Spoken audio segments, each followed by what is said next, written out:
Hello student, welcome in this class of mathematics.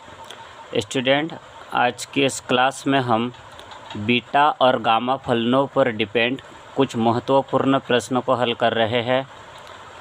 हम आज की क्लास में बीटा फलन और गामा फलनों के सहायता से और बीटा और गामा फलनों की प्रॉपर्टी की सहायता से इन समाकलनों के मान ज्ञात करने वाले हैं। सो स्टूडेंट, स्टार्ट करते हैं। लेकिन स्टार्ट करने से पहले हम बीटा और गामा फलनों के कुछ महत्वपूर्ण सूत्र यहाँ पर लिख देते हैं। इन सूत्रों को ध्यान में रखना होगा।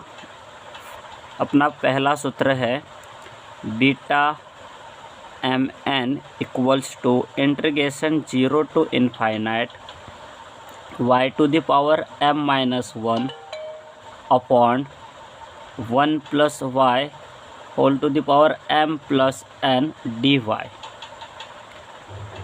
बीटा एम एन को हम इस रूप में भी लिख सकते हैं।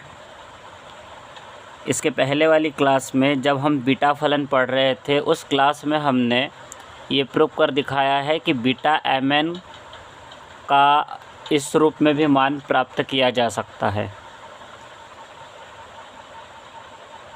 सेकेंड फॉर्मूला ये है, ये फॉर्मूला बीटा फलन और गामा फलन के बीच संबंध व्यक्त करता है। Beta m n equals to gamma m into gamma n upon gamma m plus n होता है। यह बीटा गामा संबंध को व्यक्त करने वाला फॉर्मूला है, इसे भी ध्यान में रखना होगा हमें।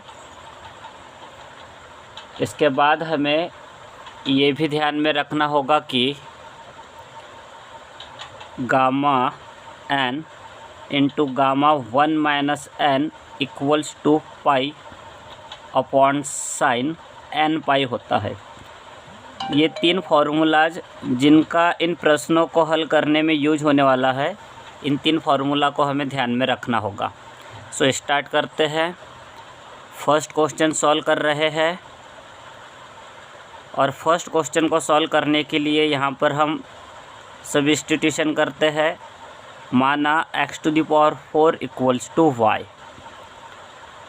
ऐसा मानने पर हम x equals to y to the power 1/4 लिख सकते हैं और इसे आगे बढ़ाते हैं।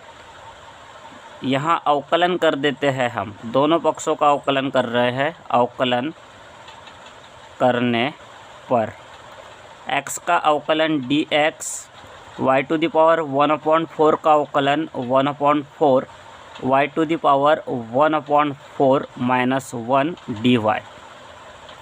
इसे चाहे तो हम ऐसा भी लिख सकते हैं, dx equals to 1/4 y to the power -3/4 dy। साथ ही इन सभी मानों को हम इस समाकलन में रखने वाले हैं और ये जो समाकलन में लिमिट लिखी है, ये लिमिट x की लिमिट है। लेकिन इन मानों को रखने के बाद समाकलन y में कन्वर्ट हो जाएगा। तो जब समाकलन y में कन्वर्ट होगा तो हमें y के लिमिट की भी ज़रूरत पड़ेगी, इसलिए हम x की इस लिमिट को y की लिमिट में चेंज कर देते हैं। देखो कैसे चेंज करेंगे। जब x टेंड्स टू 0, मतलब जब x की लोअर लिमिट 0 है, तब y की लोअर लिमिट क्या होगी ये देखते हैं। जब x का मान यहाँ 0 रखेंगे हम, तो यहाँ से हमें y का भी मान 0 प्राप्त होगा, मतलब y टेंड्स टू 0 होगा। जब x टेंड्स टू इनफाइनाइट, तब यहाँ से y का भी मान इनफाइनाइट प्राप्त होगा। x का मान इनफाइनाइट होने पर y का भी मान इनफाइनाइट होगा, y टेंड्स टू इनफाइनाइट। इस स्टेप को आगे बढ़ाते हैं। देखो हम क्या करने वाले हैं, इन सभी मानों को इस समाकलन में प्रतिस्थापित कर देंगे, जिससे हमें ये स्टेप प्राप्त होगी। Integration 0 to infinite dx upon 1 + x to the power 4 का जो नया मान प्राप्त होगा, इस समाकलन का जो नया रूप प्राप्त होगा, वो इस प्रकार होगा। इंटीग्रेशन 0 to इनफाइनाइट dx के जगह हम dx का मान रखेंगे 1/4 y to the power -3/4 dy।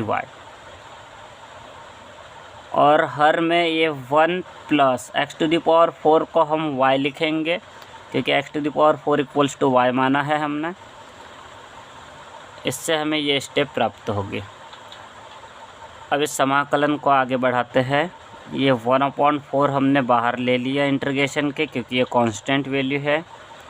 Integration 0 to infinite, ये y⁻³ -3/4 लिख दिए, और हर में 1 प्लस y और ये dy।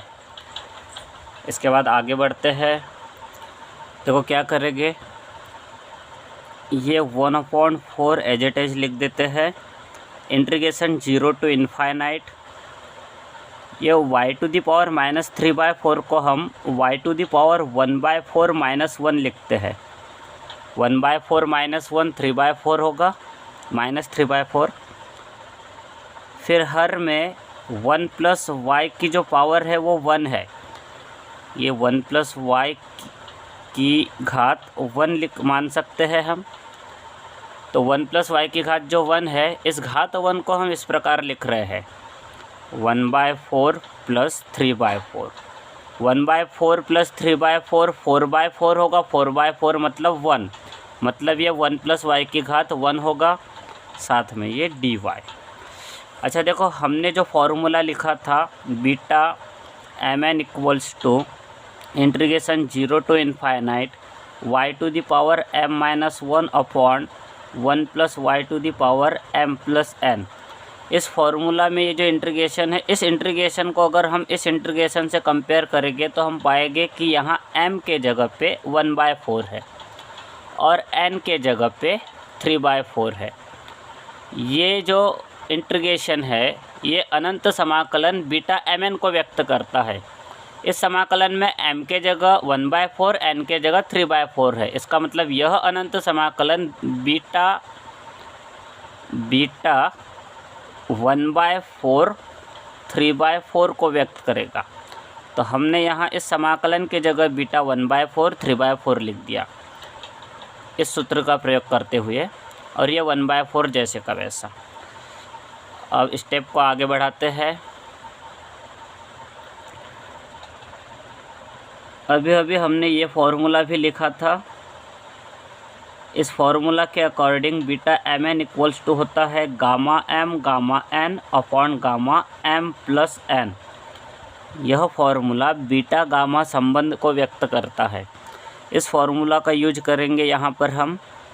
ये 1/4 ये बीटा mn के रूप में लिखा गया है। इसे हम इस फॉर्मूला से गामा रूप में लिखते हैं। ये m के जगह 1/4 है, n के जगह 3/4 है। तो इसे गामा रूप में देखो कैसे लिखेंगे। हमें गामा में m लिखना है, यहाँ m के जगह 1/4 है तो ये गामा 1/4 होगा, इंटू गामा n के जगह हम गामा 3/4 लिखेंगे, क्योंकि n के जगह 3/4 है। अपॉन में गामा m प्लस n लिखना है, मतलब गामा 1/4 प्लस 3/4। फिर स्टेप को आगे बढ़ा रहे। 1/4 ये गामा 1/4 लिख दिए, और इंटू इसको लिखते हैं 3/4, और अपॉन ये गामा 1 होगा। 1/4 प्लस 3/4 4/4, 4/4 मतलब 1। इसे फिर आगे बढ़ाते हैं। अच्छा, ये जो गामा 1 की वैल्यू 1 होती है, इसे हमने पिछले एक क्लास में प्रूव भी किया है। तो हम गामा 1 की जगह अगर 1 रखें तो हमें सिर्फ इतना प्राप्त होगा। ये अंश में जो क्वांटिटी है वही क्वांटिटी प्राप्त होगी। तो इस अंश को देखो हम कैसे लिख रहे हैं। हम इसको लिख देते हैं गामा 3/4 इंटू गामा 1 माइनस 3/4। अगर इसे हम हल करें तो हमें यहाँ से 1/4 प्राप्त होगा। गामा में 1/4, ये गामा 1/4 और ये गामा 3/4। इसे आगे बढ़ाते हैं। 1/4 देखो, एक फॉर्मूला ये भी लिखा था हमने, gamma n into gamma 1 minus n equals to pi upon sine n pi होता है। यहाँ इस फॉर्मूला में n के जगह 3/4 है, यहाँ पर n है और यहाँ अपने पास n के जगह जो क्वांटिटी है वो 3/4 है। तो इस फॉर्मूला से इसे हम लिखेंगे पाई अपॉन साइन 3π/4। इसे आगे हल करते हैं। 1/4 इंटू पाई अपॉन साइन 3π/4 का मान निकालते हैं हम। देखो हम साइन 3π/4 को लिख सकते हैं साइन 3π/4 को लिख सकते हैं साइन π/2 प्लस π/4। π/2 प्लस π/4 होगा 3π/4। इसे साइन π/2 प्लस थीटा वाले फार्मूला से साइन π/4 लिखेंगे, क्योंकि sine π/2 plus theta sine theta होता है। वैसे ही sine π/4 plus sine π/2 plus π/4 sine π/4 होगा, और साइन π/4 की वैल्यू होती है 1/√2। तो हम यहाँ पर साइन 3π/4 के जगह 1/√2 लिखेंगे। तो साइन 3π/4 की वैल्यू लिख दिए हमने 1/√2। इस प्रकार यहाँ पर हमें प्राप्त होगा π/4√2, और ये अपना आंसर होगा। सॉरी, देखो ये स्टेप गलत हो गई है।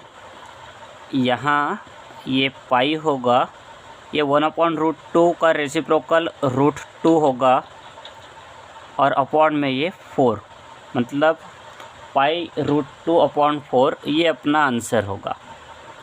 इस प्रकार से ये प्रश्न कंप्लीट हो चुका। अब हम अगला प्रश्न देखते हैं। अब हम इसके सेकंड क्वेश्चन को सॉल्व करते हैं। इस क्वेश्चन को सॉल्व करने के लिए यहाँ पर हम प्रतिस्थापन कर रहे हैं। माना x³ = 8y। यहाँ से हमें x = 8y⁴ प्राप्त होगा। मतलब x का मान 2y⁴ मिलेगा। ये 8y की पावर 1/3 का मतलब 8y का क्यूब है। 8 का क्यूब 2 होगा, और ये y³। अवकलन कर देते हैं। अवकलन करने पर x का अवकलन dx, ये 2 तो कांस्टेंट है, ये जैसे का वैसा रहेगा। y⁴ का अवकलन करते हैं 1/3 y⁴ 1/3 - 1, और y का फिर से dy। इसे अरेंज करके लिखते हैं। dx = 2/3 y⁴ 1/3 - 1 dy। Limits change कर देते हैं। जब x टेंड्स टू 0, जब x की लोअर लिमिट 0 है, तब y की लोअर लिमिट देखो कितनी होगी। यहाँ जब हम x के जगह 0 रखेंगे तो यहाँ से y का भी मान 0/8 0 मिलेगा। और जब x टेंड्स टू इनफाइनाइट, तब y टेंड्स टू भी इनफाइनाइट होगा। यहाँ x के जगह अगर हम इनफाइनाइट रखते हैं तो y की लिमिट भी इनफाइनाइट मिलेगी, मतलब y का मान भी इनफाइनाइट मिलेगा। इन सभी मानों को हम दिए गए इस समाकलन में प्रतिस्थापित कर देते हैं। तो देखो समाकलन में इन मानों को प्रतिस्थापित करने से हमें क्या प्राप्त होगा, ये समाकलन लिख देते हैं। और यहाँ पर सभी मानों को रख देते हैं। x के जगह x का मान 2y⁴ 1/3, फिर ब्रैकेट ऑफ 8 - x³ है, लेकिन x³ के जगह हमें 8y लिखना है, क्योंकि x³ की वैल्यू 8y की इक्वल रखी है हमने। और इसकी घात में 1/3 लिख दिए।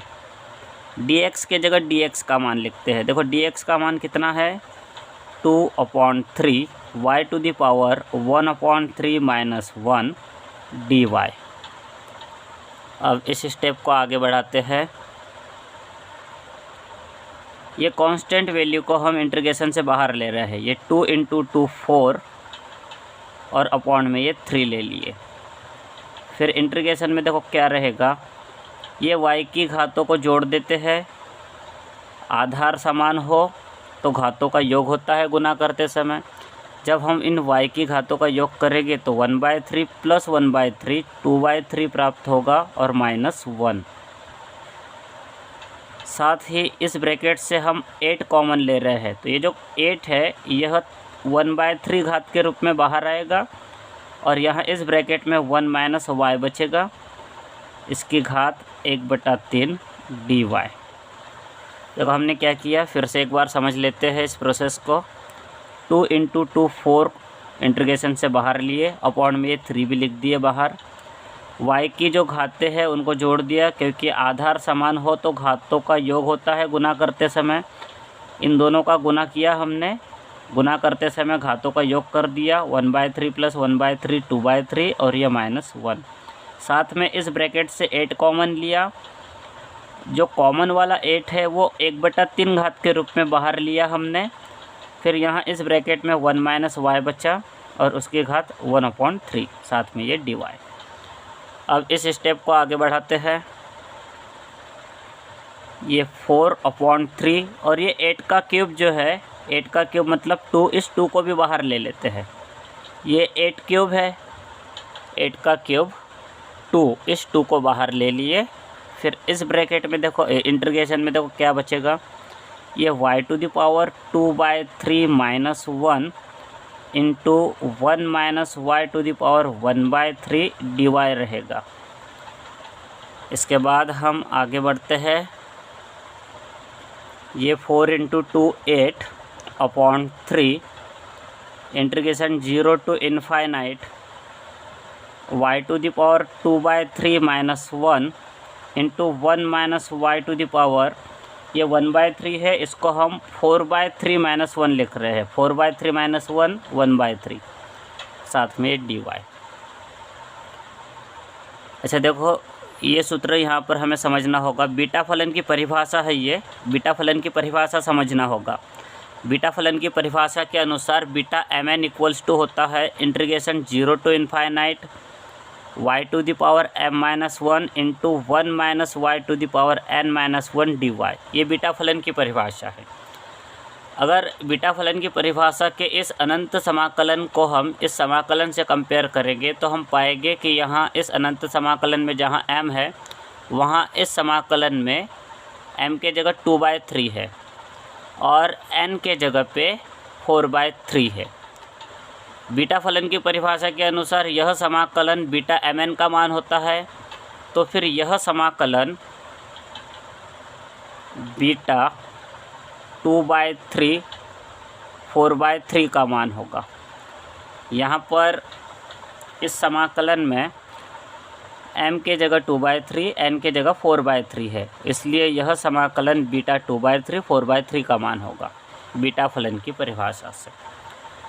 इसे आगे बढ़ाते हैं। अब हम यहाँ इस बीटा गामा संबंध का प्रयोग करेंगे। बीटा गामा संबंध देखो क्या होता है, बीटा mn = होता है gamma m gamma n upon gamma m + n। इसके प्रयोग से हम बीटा 2/3 4/3 को लिख सकते हैं गामा 2/3 गामा 4/3 अपॉन गामा 2/3 + 4/3। इस स्टेप को आगे बढ़ा रहे हैं। 8/3 ये गामा 2/3 लिख दिए और ये गामा 4/3 को हम गामा 4/3 को हम 1/3 गामा 1/3 लिख देते हैं, क्योंकि gamma n = n-1 gamma n-1 होता है। मतलब गामा से अगर कुछ बाहर लेना हो तो एक कम बाहर ले सकते हैं, एक कम अंदर। 4/3 - 1 1/3 होगा, 1/3 बाहर ले लिए तो फिर 1/3 अंदर बचेगा, ठीक है। और हर में ये गामा 6/3 होगा, गामा 6/3 मतलब गामा 2। इस स्टेप को आगे बढ़ा रहे हैं। तो देखो अब कैसे लिखेंगे अगली स्टेप में हम ये 8/3 लिख दिए, फिर इनटू ये 1/3 भी लिख देते हैं, फिर ये गामा 1/3 लिख दिए, और ये गामा 2/3 को हम 1 - 1/3 लिख देते हैं। ये 1 - 1/3 2/3 होगा। अपॉन में ये जो गामा 2 है उसको हम 1 गामा 1 लिख सकते हैं इस फॉर्मूला से। गामा n को n-1 गामा n-1 लिखते हैं, मतलब गामा से एक कम बाहर ले सकते हैं, फिर एक कम अंदर रहता है। अगर गामा से एक कम बाहर लिए तो एक कम अंदर रहेगा। गामा 3 को 2 गामा 2 लिखते हैं, गामा 4 को 3 गामा 3 लिखा जा सकता है, वैसे ही गामा 2 को 1 गामा 1 लिखे इस फॉर्मूला से। इसे आगे बढ़ाते हैं। ये 8/9 होगा इनटू ये, इसको हम इस फॉर्मूला के अकॉर्डिंग देखो क्या लिख सकते हैं। एक फार्मूला है जिसके according gamma n into 1 minus gamma n equals to होता है π/sin n π। इस फार्मूला को हम पहले वाली क्लास में प्रूव भी कर चुके हैं, आप चाहे तो उस क्लास का वीडियो देख सकते हो। इसके according gamma n into gamma 1 minus n equals to होता है π/sin n π। अगर इनको कंपेयर करें तो हम पाएंगे कि यहाँ n के जगह 1/3 है, तो इसका मान क्या होगा इस फार्मूला से π/sin 1/3 π होगा। 1/3 π को हम π/3 लिख देंगे, n π के जगह 1/3 π आएगा। 1/3 π को लिखा हमने π/3। और देखो ये हर जो है ये हर 1 होगा, क्योंकि गामा 1 का मान 1 होता है और 1 × 1 1 होगा। इसे आगे बढ़ाते हैं। ये होगा 8/9 इंटू π/, ये साइन π/3 है, मतलब साइन 60 डिग्री, और साइन 60 डिग्री की वैल्यू √3/2 होती है, तो साइन 60 डिग्री की जगह √3/2 लिख दिया। इसे आगे लिखते हैं। इसका जब रेसिप्रोकल लिखेंगे हम तो 2 8 के इंटू में आएगा, 2 × 8 16 π/, में होगा 9√3, और ये होगा अपना आंसर। इस प्रकार हमने दिए गए इस समाकलन का मान 16 π/9√3 प्राप्त किया। तो स्टूडेंट आज की क्लास में इतना ही, इसके बाद हम नेक्स्ट क्लास में देखेंगे।